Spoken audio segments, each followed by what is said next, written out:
How's it going, everybody? This is Trinity Collins, your host for the Podcast Island episode number 13.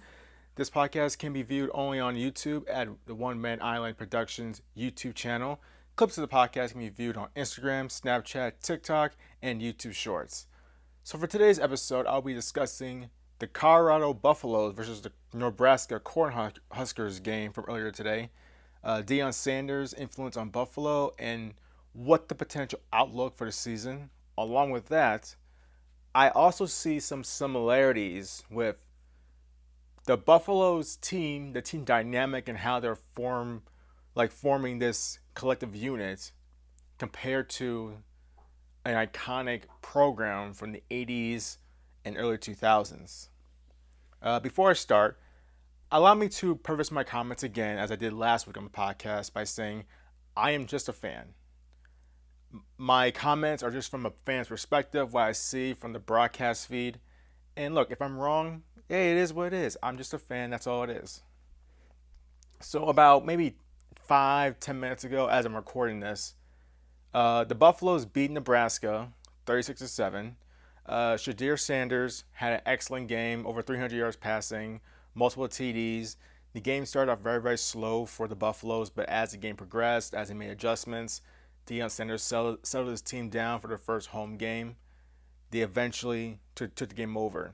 And that's one of the things I think I noticed about from this game is that the Buffaloes, it took them a while to find their rhythm. And one of the things is it might have been their first home game. A lot of emotions coming off from last game. The euphoria kind of went down. Nebraska is a very good program. They really looked at this Colorado offense, examined them and what their strengths and weaknesses are, and pretty much played an excellent game. And one of the things I noticed was Nebraska was very, very good at open field tackling, which is something that TCU wasn't very good at. There's a reason why it was a very high scoring game. And one of the things Nebraska also took advantage of, which is also many of their weaknesses, is Nebraska was very good at running the football. They had over 200 yards rushing in the game, which down the line could be an eventual Achilles heel for the Buffalo. In the game, Nebraska had 222 yards rushing on the ground and had over 5 yards per play. Last week, TCU had about 262 yards rushing against the Buffaloes. That is going to come into factor down the line if the Buffaloes trail in the game by more than 2 scores.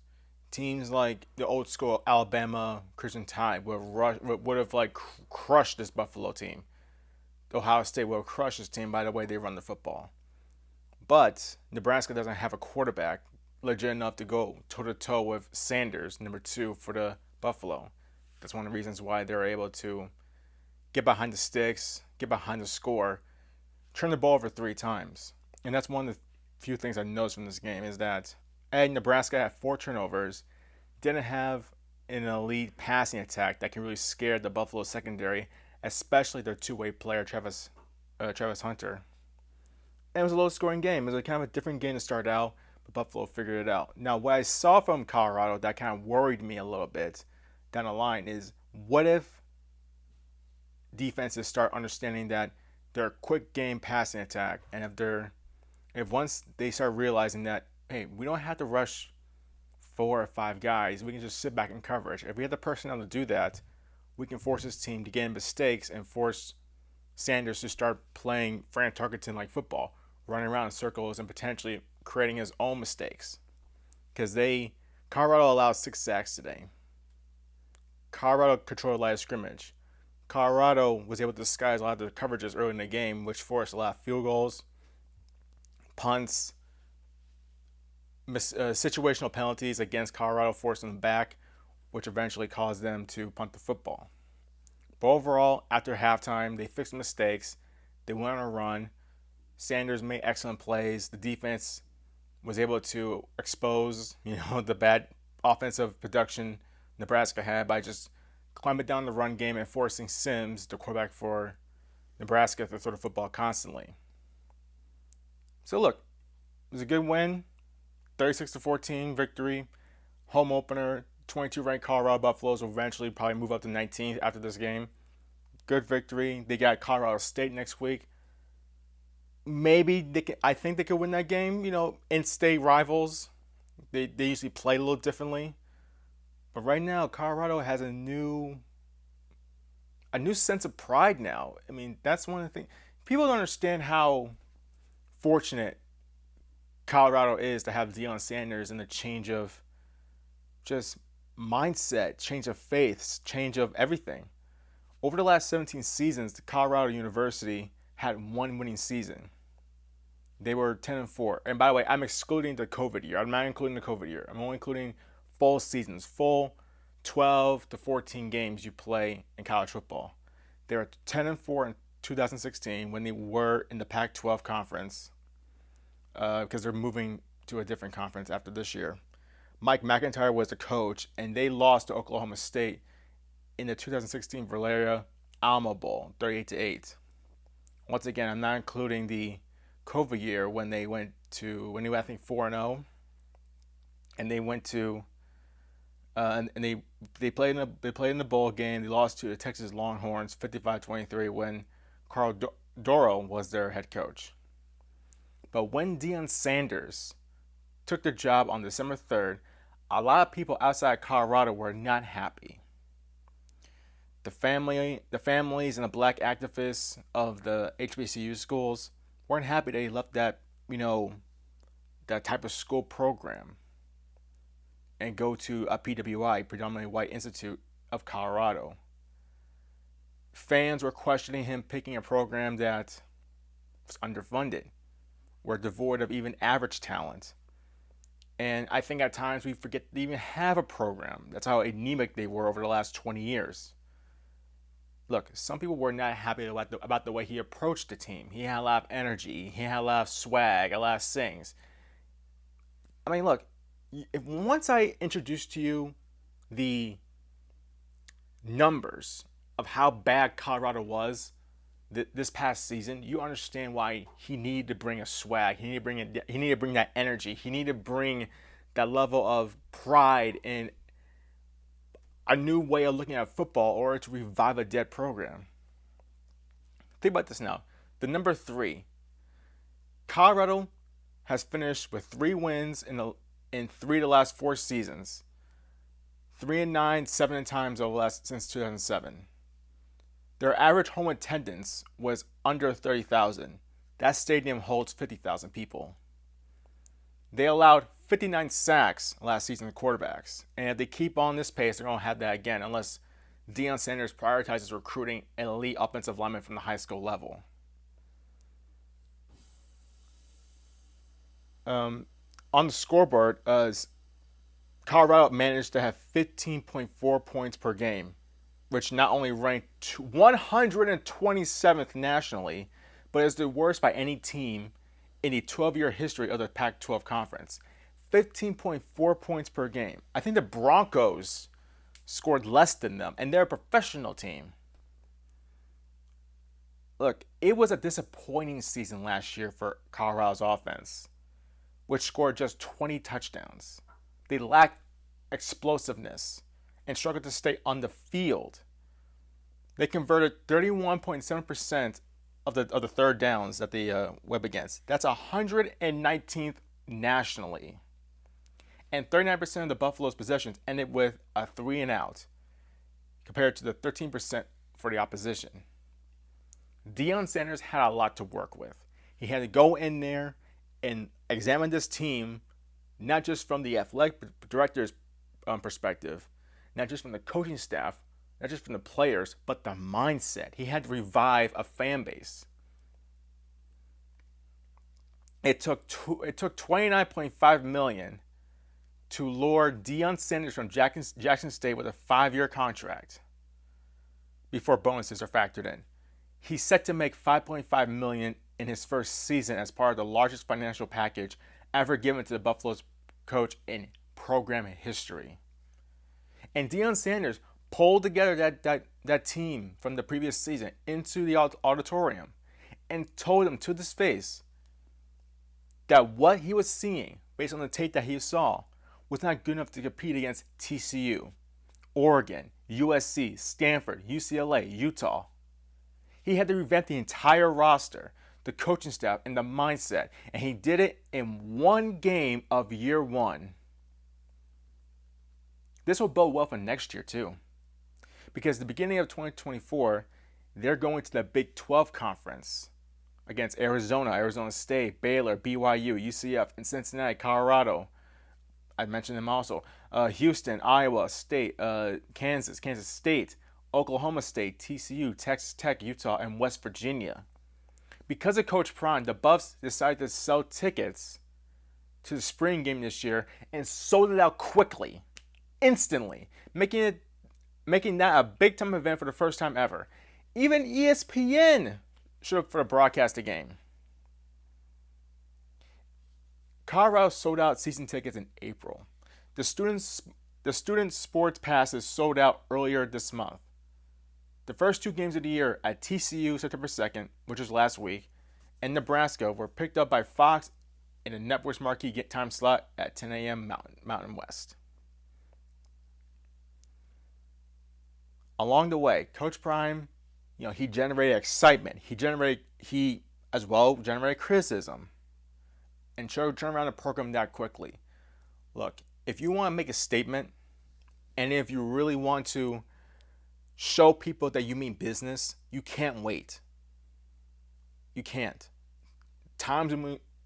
Players come out each and every year in the draft, and players come out each and every year from the high school to the Division I or Division II.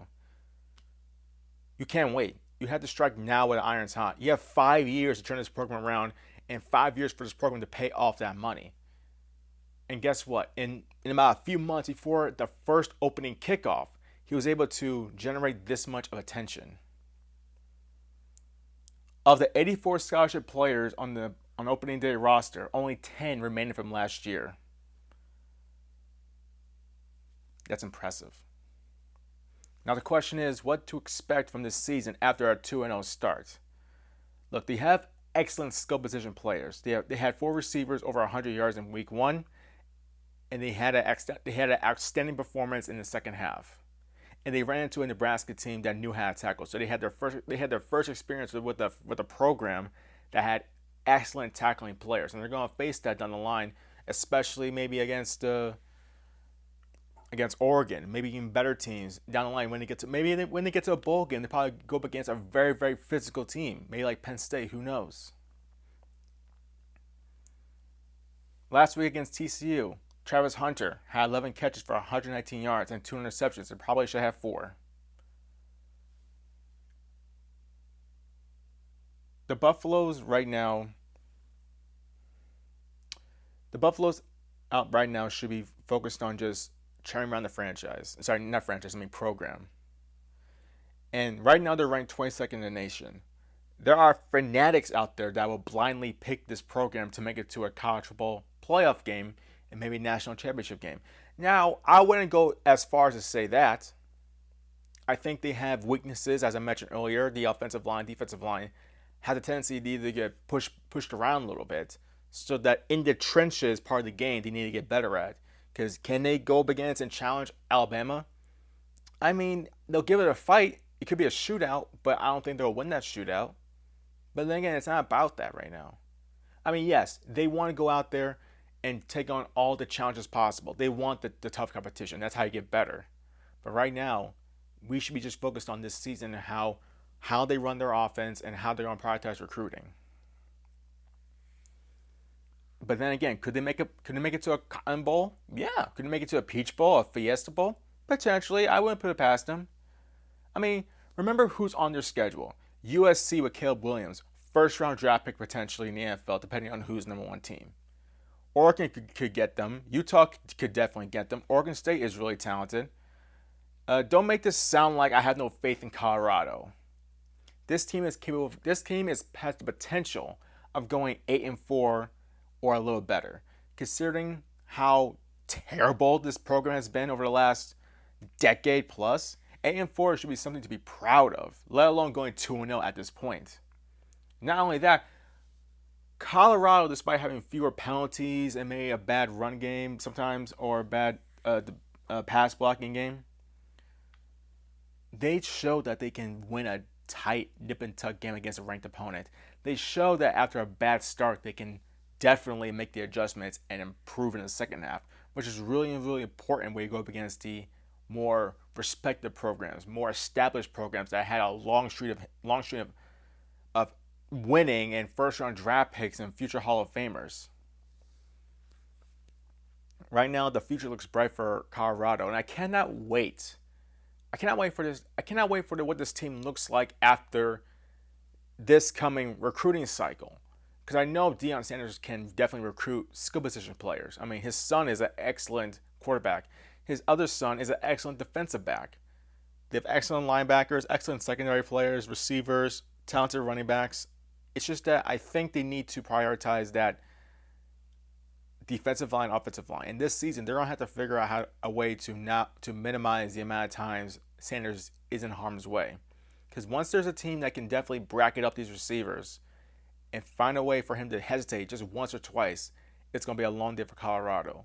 Because that first half, Nebraska showed that hey, there are weaknesses out here, and if who knows, if they had a Caleb Williams at quarterback, or maybe a talented quarterback that knew how to throw the football consistently down the field, maybe 20 or 25, 35 times a game, and definitely stress his secondary. What you saw from TCU last week could bounce the other way, and Nebraska could have had this victory. But then again, I'm not gonna take anything away from Colorado. They played an excellent game. They made the adjustments. They still have at times situationally bad penalties.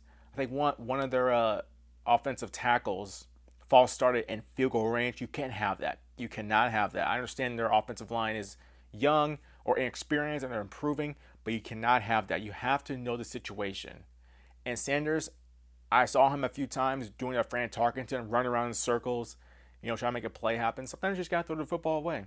I understand that you're athletic.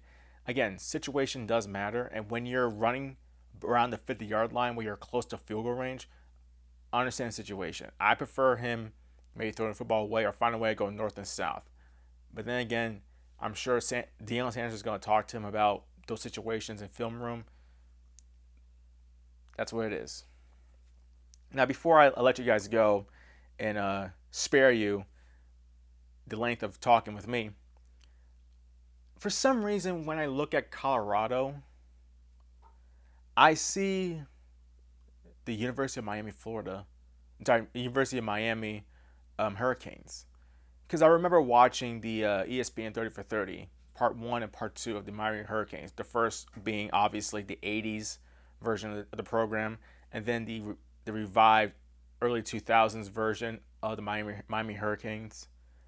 And I'm not saying they're similar as far as talented. I'm not saying they're similar about how they're put together, because the way they're put together is very, very different. My University of Miami went to these neighborhoods and these locations where a lot of programs didn't want to go because of the area is not as well funded. Students didn't look the part or came from underfunded homes. It just didn't work out. It didn't make.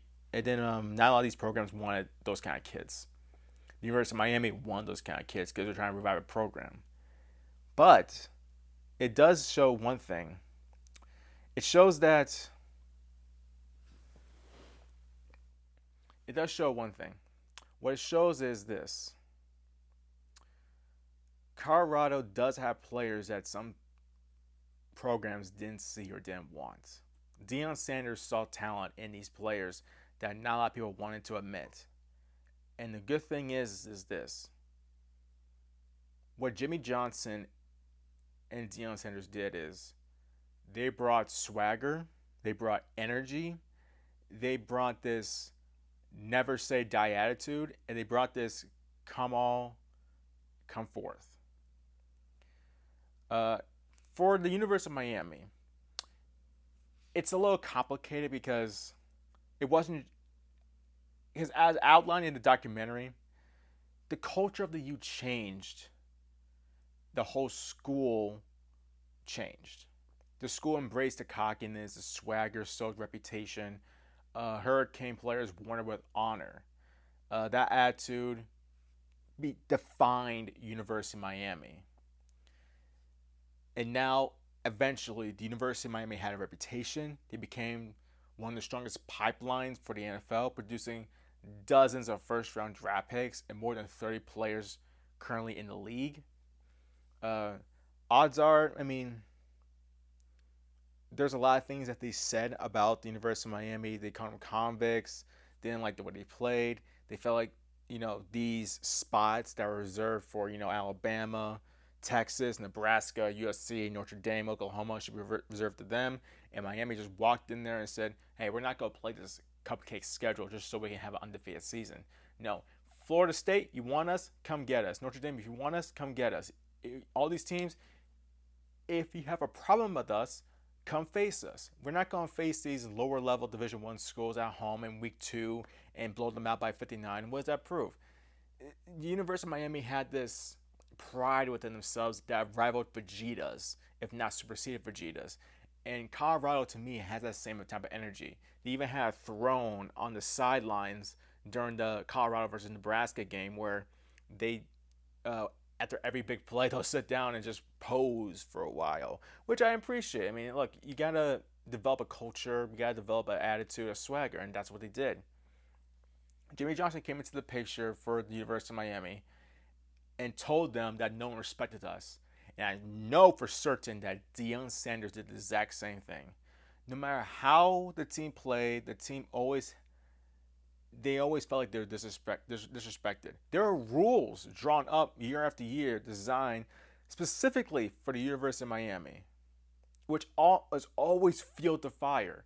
And there's a lot of people that doubted Colorado. And to me, I doubted them in the first game. I felt like maybe they can get the second game.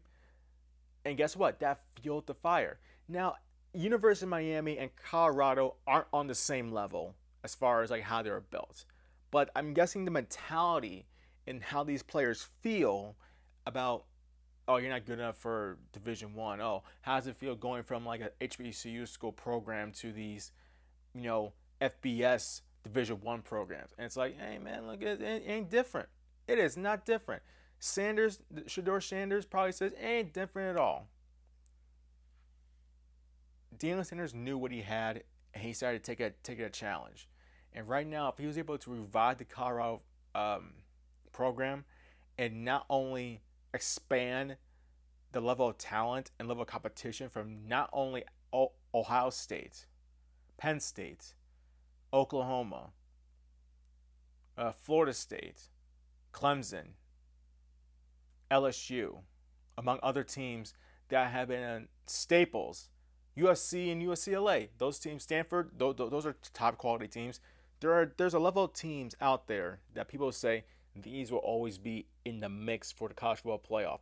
Once Sanders gets his name in there, eventually maybe a year or two, and says, no, Colorado needs to be in that picture, it's going to change the whole dynamic of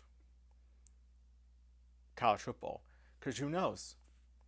Eddie George is the head coach of Tennessee State, I think, which is a HBCU school also down there.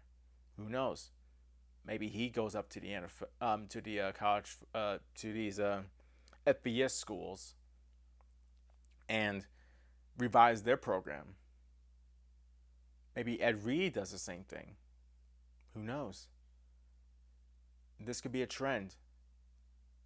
And it all started with Deion Sanders. And it all started from week 1. Hell, it started from December 3rd of 2022.